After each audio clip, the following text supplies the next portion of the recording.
আসসালামু আলাইকুম। বাজার দ্রব্যমূল্য নিয়ে কিছু কথা বলতে গেলে তখন আমি ভিডিওগুলো করি। দেখা যায় বাজারে দ্রব্যমূল্যের দাম কম বেশি হলে সেটা নিয়ে আমি মাঝে মধ্যে ভিডিও করি, সেটা আমার ভালো লাগে। এই ড্রাগন ফল যেটা জামালপুরে এবং শেরপুরে দাম হলো 250 টাকা, একটু ছোট হলে সেটা 220 টাকা 30 টাকা। এই পেয়ারা আমাদের শেরপুর জামালপুরে হলো 60 থেকে 70 টাকা।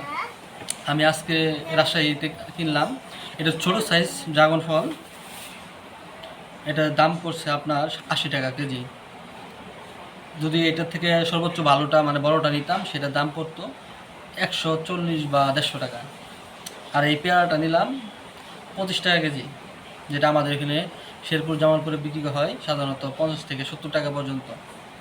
সেজন্য ভিডিওটা করা এবং দেখানো যে আসলে বাজার প্রক্রিয়া কীরকম, যে এখান থেকে স্থানগত পরিবর্তন হলেই জিনিসের দাম বৃদ্ধি পায়। আমাদের এদিকে চাষ হয় ভালো, পেয়ারা চাষ হয় রাজশাহীতে, আমি রাজশাহীতে আছি। রাজশাহীতে পেয়ারার চাষ ভালো হয়, ড্রাগনের চাষ ভালো হয়, সেই জন্যই দামটা একটু কমে পেয়ে যাচ্ছি।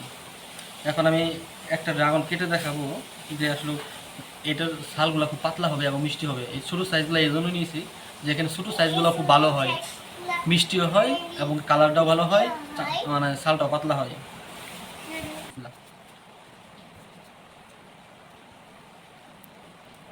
এই দেখেন ছালগুলা খুবই পাতলা, মানে আমের আমের খোসার মতোই আর কি ছাল কত। বুঝছেন? মানে এদিকে পেয়ারগুলো মিষ্টিও হয় ভালো। আমি মাঝারি সাইজে নিয়েছি।